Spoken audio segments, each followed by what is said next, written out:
Greetings to you all. I am Dr. Anveshni Dumala, working as an assistant professor in the Department of Information Technology in Vignans Nirula Institute of Technology and Science for Women. I welcome you all to the lecture series of mobile computing.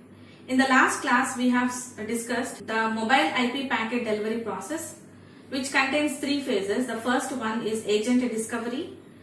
Under that, we have seen agent advertisement, and also we have seen agent solicitation, right? So the second phase is registration. We also discussed the method how this mobile node registers at the home agent, right?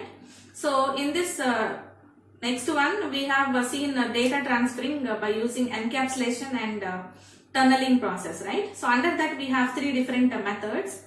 So first one is IP in IP encapsulation, second one is minimal encapsulation, right? So in this session, we are going to discuss the third method that is used to transmit the data between the nodes in the network by using this mobile IP, right? So the third process is generic routing encapsulation. So this is also a 32-bit header. So if you can observe the diagram that is shown here. So blue colored one is inner IP header. Okay, next one, yellow color one is the GRE header, that is generic routing encapsulation header, and the pink one is the outer header, right? So let's discuss the fields that are included in this header. So the first one is version. So it consumes 4 bits among all the 32 bits. So here we are going to specify what version we are using, that is IPv4 version should be specified in this field. Next one is header length. See, IP header, as we discussed in the last class, IP header size is 20 bytes, minimum 20 bytes. So if we are including any extra extensions to the IP, then the maximum size is 60 bytes, right? So what is the length of that header should be specified in this field. So it consumes 4 bits. Next one is differentiated services type of service. So in this we have to specify what type of service we are using. Okay, it consumes 8 bits, and next one is the length of the total packet. See here in header length we have specified only the length of the header, whereas the length in this 16-bit field, that is length, we have to specify the total length, that is header plus data. So altogether we need to specify the length of the packet, right? So next one is IP identification. See here the whole data stream is not transmitted at a stretch. The data stream is divided into number of fragments, right? So in order to specify that these number of packets belong to, these number of fragments belong to the same data stream, in order to specify that we have to mention the IP identification. So this identification number will be same for all the fragments which belong to the same data stream, right? So to identify, to mention that all these fragments belong to a single data stream, we use this field, and it consumes 16 bits. Next one is flags. Here we use the 3 flags. One is reserved for, it is reserved and it is always set to 0, and it is ignored, and it is not used for any purpose. So the other 2 flags are, one is more fragmentation and the other one is do not fragment, right? So if you are setting this more fragment to 1, what does that mean? It means that fragmentations are allowed. Okay. So next one is do not fragment. If this D is set to 1, then we are saying that no fragmentation should happen on this data stream. So the data stream should be sent just like that, and we are not going to fragment it. Okay. So next one, so here we have 3 bits that are used for these 3 different flags, and the next one is fragment offset, right? So it consumes 13 bits, and this fragment offset means if all the fragments are sending in the sequence. See, if the data stream is divided into number of fragments, each fragment is given the number, and all these fragments are sent to the receiver through the network. So all these this fragment offset will give the information like how many number of fragments that are ahead of this present fragment that is being transmitted. Fine. So it consumes 13 bits among all the 32 bits. And again next one is TTL. TTL means time to live. So here we are specifying the time, like how much time this packet should be alive or valid in the network. Okay, for example, if I set this TTL is equal to 10, then for 10 seconds this packet will be alive. After completing this 10 seconds, no more this packet is valid in the network. Okay, so in order to avoid the looping, we have this TTL. Okay, next one. So this TTL also consumes 8 bits. Next one is the GRE, that is a generic routing encapsulation. So whichever the protocol that is used to transmit this IP packet, we specify that particular protocol in this field. So this field also consumes 8 number of bits. And next one is IP checksum, Internet Protocol checksum. So this field consumes 16 bits, and this checksum is used to check whether the data is altered or not, if there are any errors in the data or not, in order to validate IP checksum. Okay. Next one is IP address of the home agent. So it is a 32-bit address, since it is an outer header. So outer header means it is obviously between the home agent and the foreign agent, right?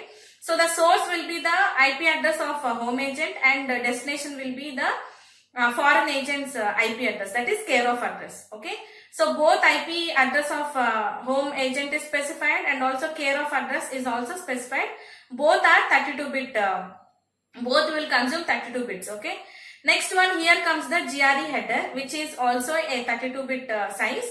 So at starting we have different flags. First one is C. C is for checksum. So if the checksum is present, then we set this C as 1. Okay, next one is R. This is for routing. Okay, so if source routing is present, then this routing bit is set to 1. Next one is key. In order to provide the authentication of the user or the node or the device, so we need a key to perform the validate the user, that is to authenticate the user. So we need a key for that. So that key is specified here. Key is set to 1. Next one is S. Here S means source routing. Source routing is strictly specified here.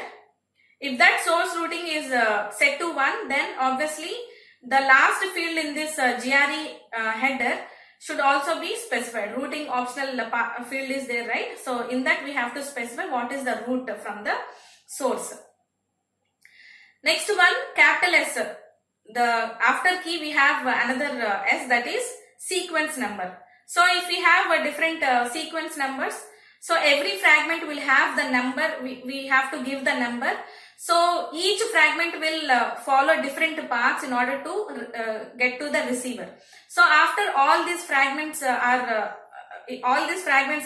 reach this receiver, so all these fragments should be assembled again. So in order to do that, we require this sequence numbers.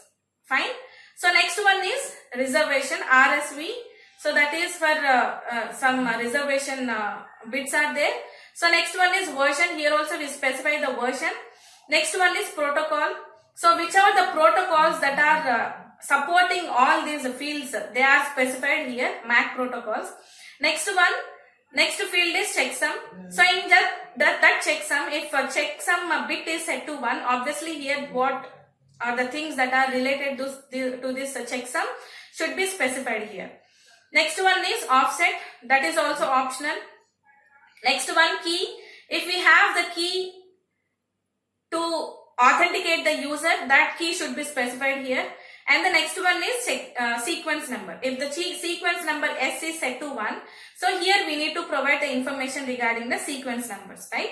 So last one is routing. If source routing is followed, so that particular route should be specified here. So that's all about the generic routing encapsulation. Next one, the blue colored one is the inner header, inner Internet Protocol header, inner IP header. So here we have the fields that are present in the similar fields that are present in the outer header that you can observe. So firstly we have to mention what is the version that we are using. that is Internet Protocol IP protocol version, we need to specify that. So next one is header length. So we need to specify what is the length of the header. Okay. Next one, we need to specify what is the type of service here, right? Next one, we need to specify what is the total length of the packet, that is header plus data. So total length should be specified here. Next one is IP identification. Same, right? So all the fragments are divided into number of, all the data stream is divided into number of fragments. In order to specify that all these fragments belong to the same data stream, we give this fragment identification. So all the fragments that belong to a same data stream will get the same identification number, right? It consumes 16 bits. And next one, we have different flags. One is a reserved bit, which is always set to 0 and it is not used for any purpose. Next one, we have do not fragment and also more fragment flags are there. Next one, fragment offset is specified. Later, we need to specify what is the time to live TTL. Next one, layer 4 protocol should be specified here. Later, IP checksum should also be specified in this using this 16 bits. Next one, we need to specify the IP address of a correspondent node, because in the inner header, the actual source is correspondent node and the actual destination is a mobile node, right? So in order to help this correspondent node to transmit the data to this mobile node, in between this home agent and foreign agent are helping.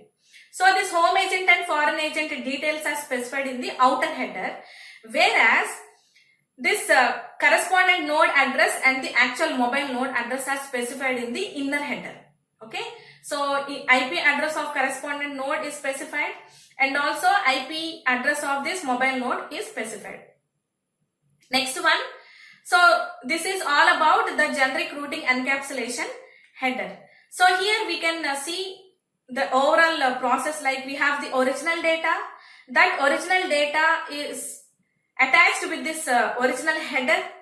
Altogether it is taken as an IP header. Okay, so that for that we are prepending this GRE header, generic routing encapsulation header. Later all the data should be again wrapped with the outer header. Okay, so in the third field you can see all the new data is encapsulated with the new header. Okay, I hope you understood it. So next one, in this header you can observe there is a checksum, that is C. Next one, we have reserved bits. Next we specified what is the version, and next we specified what is the protocol. And later we have seen the checksum bits that are optional, and also few bits are reserved and they are always set to 0.